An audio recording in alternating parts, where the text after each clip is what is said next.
What's up, fam? I'm Joshua Lutz. Welcome back to JML Recording. The Altec 436, arguably the greatest compressor ever made. Let's listen to it, let's talk about it, let's jump right in. This is the stem of the song I'm working on. Drums, bass, guitars, a little synth. Everything has some light compression, but there's no bus compression. So let's listen to it before we hit the Altecs.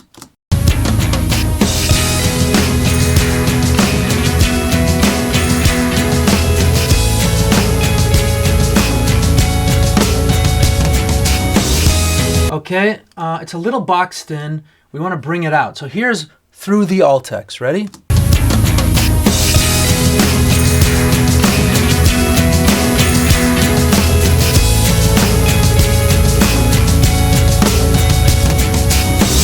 All right, I don't know if you realize how dramatic that is. Listening back and forth, you're gonna get it. Listen.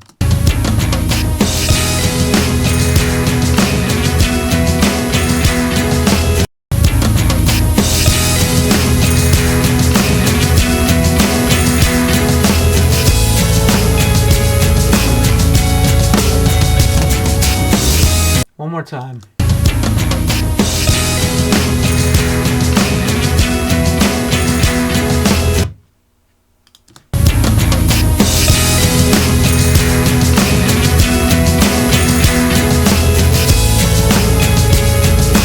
Massive difference. So what is it doing?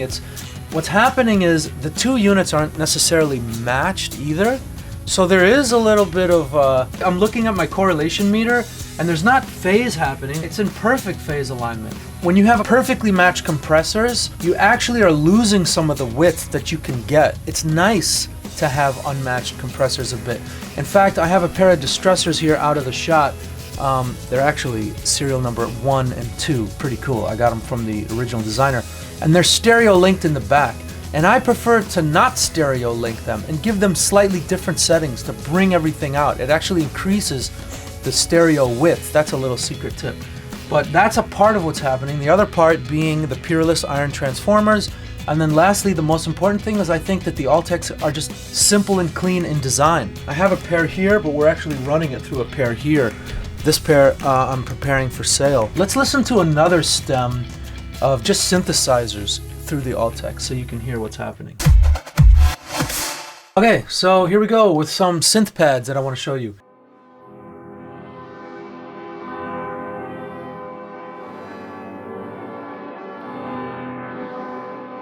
Okay, and now the processed version.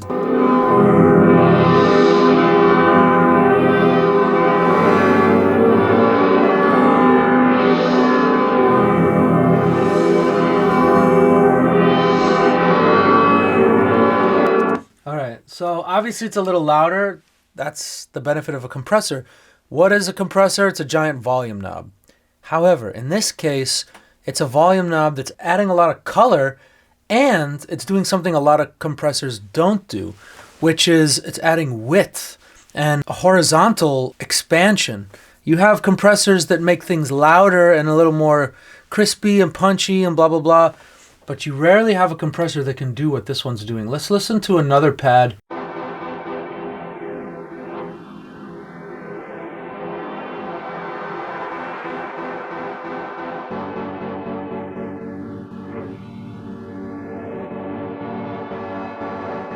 Okay, and here is the processed version of it.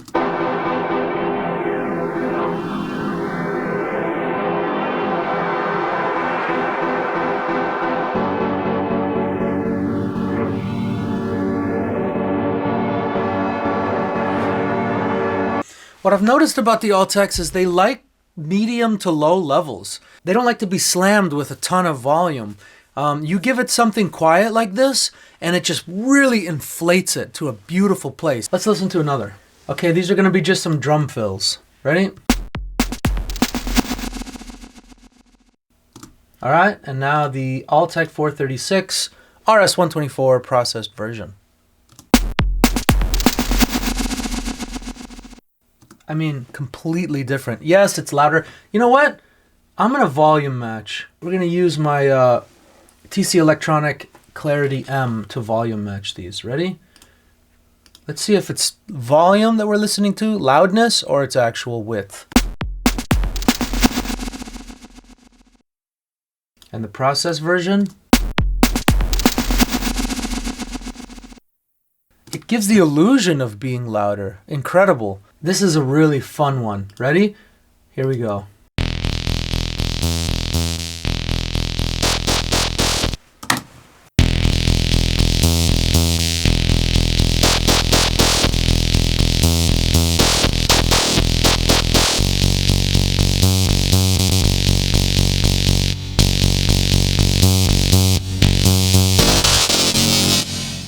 Insane. Absolutely insane. So let's try it on some drums live in the mix here.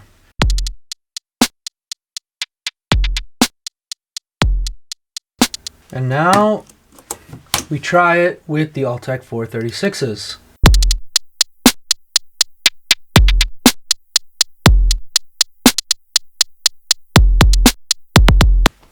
I mean, insane. I don't even know what to say. So there you go, the Altec 436s. They're not cheap. It's hard to get them under $3. The capacitors were only meant to last 20 years. If you know anything about electronic engineering, capacitors that were designed in the 50s and 60s and even the 70s were not designed to last more than 20 years. And Andy Fuchs talks a lot about this in amp repair. If you have an old Fender Bassman, like a 1962, 1963, those Holy Grail 6L6 guitar heads or combos, one of the problems with them is the capacitors are old, and you see people on eBay and Reverb selling them as all original, as if that's a good thing. In fact, I talked to Fuchs about this, and he gave a great analogy. He said, it's like an old car, and if it has the original tires on it, and it has the original oil in the engine, and the original spark plugs, it's junk until it's brought up to date, and it's safe, reliable, and it performs the way it's supposed to perform. Replacing the electrolytic capacitor on an old Fender Bassman doesn't lower the value of it. Unless it was never turned on in its life, those capacitors are garbage. And let's be honest, when's the last time you've seen a new old stock Fender Bassman on Reverb or eBay?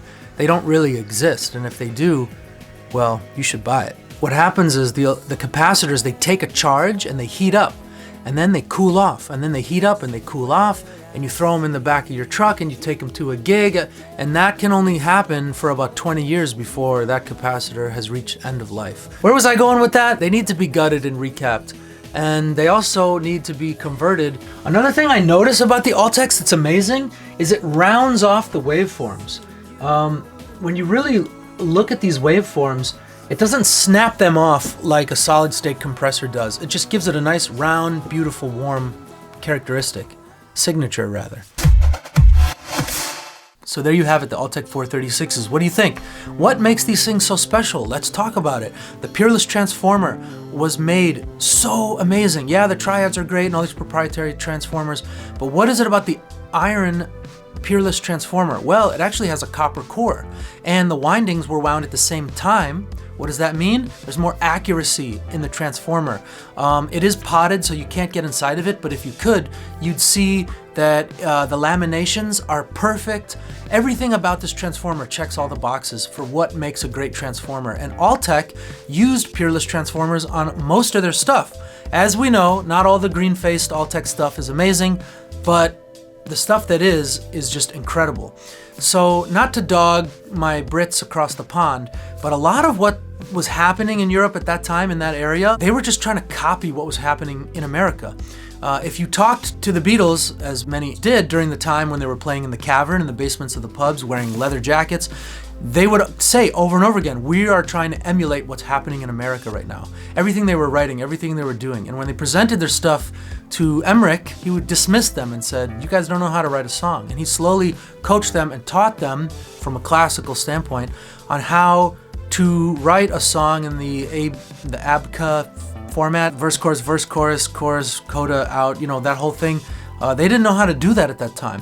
Conversely, the engineers at EMI, who couldn't afford a Fairchild 670, went across the pond and looked at what we were doing here in America, and they saw the Altec compressor, the 436, and they saw how it could be modified to be an incredible studio compressor, because at the time, the Altec 436 was being used as a broadcast compressor. So this thing was meant to be left on for 20 years and never touched. In an auditorium, it was a public address compressor, amplifier compressor. It was made to have a lock washer on it, so the tech would set it up, lock it, and nobody could ever touch it in the church or the auditorium or wherever. Public address, that's what this thing was. And you would basically delete the power switch. You would just leave this thing on.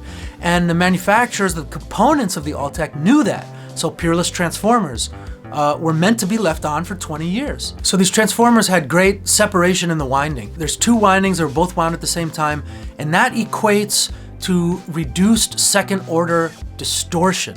Now, what does that mean?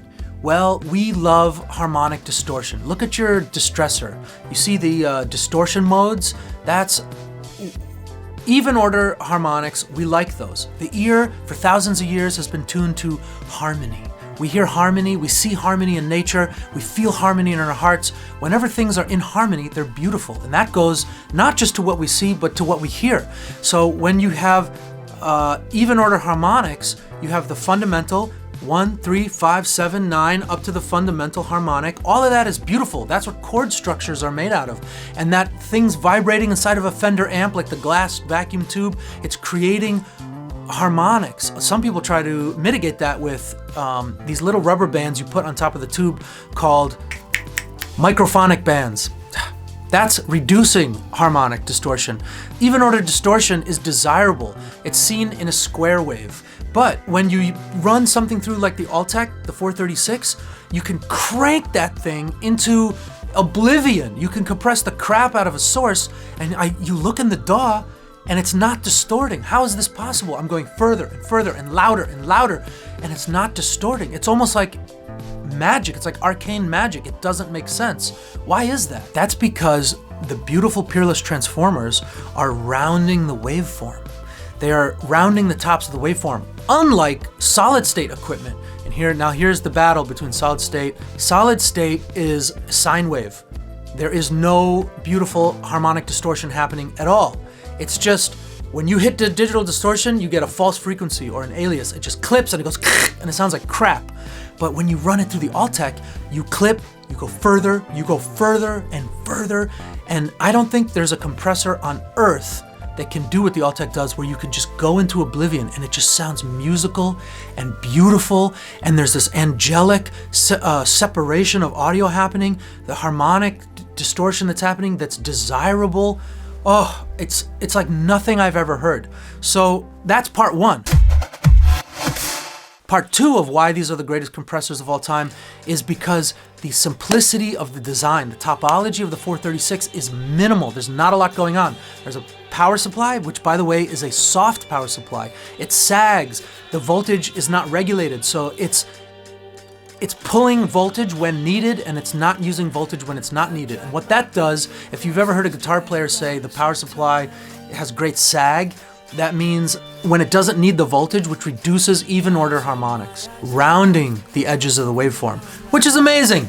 I freaking love this piece of gear. So let's talk about the minimal design, all right? I know I'm geeking out over this, and I hope that you're still with me, geeking out with me as well. My favorite tech on the planet, probably Stefan Sank and Martin Eck. And you probably have heard of Cloud Microphones and Stefan Sank or Steven Sank, but you probably never heard of Marty Eck. He's the guy that did my Altecs, and he's also my hero. This is a picture of Martin Eck. He's the greatest tech that has ever lived. And when he dies, the world will mourn the loss of the greatest wealth of electronic engineering knowledge that has ever existed inside of the mind of a human being. And the way he explained it to me is the least amount of components in your signal path will yield the greatest sounding output of any piece of gear. And I know that sounds contradictory to when you look at something like the Fairchild 670s, and it's just got this like 10U giant piece of equipment with a bajillion tubes and a ton of wiring. But I think that's what makes the Altec so special, and that's what the EMI engineers saw when they converted the 436 into the RS124. You have a sparse PSU, an input transformer, a variable mu stage, a power stage, an output transformer, and a simple rectifier for your control. And that's it. That's what's going on inside of an Altec. And you have, of course, the most beautiful transformer of all time, the PEERLESS 6216, one of my favorite transformers of all time, which was also used on the Altec 1593 mono block amps, which were like 800 watt mono blocks.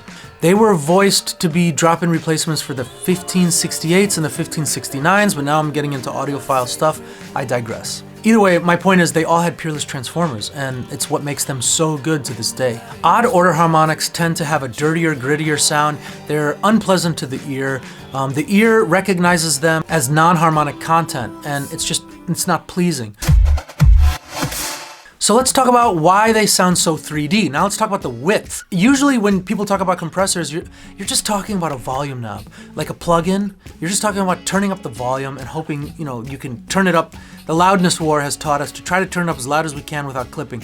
And the whole idea of a compressor has been lost ever since it was introduced as a limiter in the broadcast days to adhere to FCC regulation on radio. You want to be able to get it as loud as you can without clipping, otherwise you'd be fined by the FCC. So they had broadcast limiters, which now have been recapped, converted, and put into our recording studios, and you're spending like 10, 20 grand on some of these old Collins and Raytheons. And these broadcast limiters are no joke. They sound killer in a studio, but they're originally intended for FCC regulation.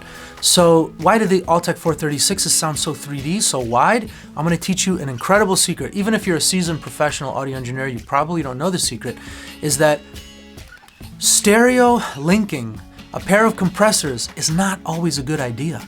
You want to disengage your stereo link. You know that little UA box that we use to link our 1176s? Or that little TS cable we patch into our distressors to stereo link them and we turn on our stereo link mod?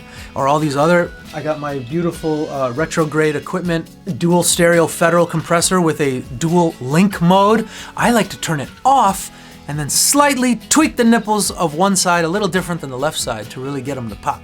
And what I'm talking about is when something is not stereo linked, it gives the illusion of stereo widening. And it also makes the direction of the speakers completely disappear. And you become engulfed with a 3D soundstage. And at first I thought it was something to do with phase, but I looked at my phase correlation meter and there was no phase happening. It was perfectly in phase, but I lost the direction of the speakers and everything was just wrapping all around me. And that's when it hit me like a ton of bricks that stereo linking your compressors is not always a good thing. Altecs tend to have the least amount of distortion when you are compressing them the least. And that sounds very obvious, but it also is the key to being a good mix engineer and tracking engineer. We shouldn't really use compression to tape if it can be avoided. A lot of engineers will record something and then they're like, oh, now it's time to pick my favorite EQ and my favorite compressor and blah, blah, blah. And I think the great engineers mixing some of the great records that are coming out have realized some of these old adages like getting the right mic, the right mic placement makes all the difference. That stuff is all you really need to know about making a good record. All of this crap, you don't need any of it to make a good record. I heard somewhere that Pink Floyd Dark Side of the Moon was recorded with an KM84 and like almost no other microphones. I think what's happening with the Altecs is if you just tickle it with 1 to 2 dB of compression, you're gonna get a really natural sound and you're gonna get the sound of the transformer without driving the unit too hard, and the power supply is gonna give you the best tone that it can give. And a lot of the tone comes from the power supply. That also goes with keyboards and synthesizers. A lot of people don't know, but the robustness of the power supply makes a huge difference in the overall size and feel of the sound, which is kind of people don't talk about that enough. The transformer makes a big difference. The quality of the tubes make a big difference. But the power supply makes a huge difference in the sound of your gear. So getting up and down out of my seat to get the right mic placement is the best thing I can do for my clients. And once I get the right mic placement with my favorite mic on my favorite amp, I can use that for 20, 30 years and I don't have to get up out of my chair anymore. I know right where it is. You can put a piece of tape on it, you're good to go. But it behooves you to take 2 or 3 minutes to get up 10, 12 times until you get the right sound. That way, you don't need to try to EQ it later. I find myself only using compression and EQs for the reasons that we've talked about with the Altecs, which is just to get the tone, the timbre of the sound, the feel, the vibe of the transformer and the tubes and the power supply instead of using it to like drive the crap out of a source and get some crazy sound. Now, if you want to put your Marshall to 12 and just crank it and hit your compressor really hard and get that sound, the Altecs are great for that too. Just remember, they're slow, Vari-Mu. They're not a fast compressor. If you want fast, you're looking at 1176s or something like that. You know, optical compression. If you want slow, mushroomy, thumpy, beautiful, think Ringo Starr drums that like pumpy, like vibey sound, nothing beats the Altec, and I mean nothing. Oh, and the last tip I have about the RS124 mod is if you're going to have a pair of Altecs converted into RS124s, here's a brilliant little tip. They have a stepped pot for the output for recall, because that's what EMI did at Abbey Roads. You don't need to do that. And they had a stepped release time with a hold function in between each notch, which I think you should completely scrap. You don't need it. Put a 100K value pot for the release, so you have variable sweep, and put a regular 1K pot for your output, which will give you about 3 dB more of gain on your output stage, which, come on, no brainer, right? That's my little tip about the modification. So yeah, that's it. My favorite compressor of all time. If I could have one compressor in the world, it would be a distressor. But if I could have two compressors in the world, it would be the Altec 436. I'm Joshua Lutz. This is JML Recording. We'll see you on the other side of the glass.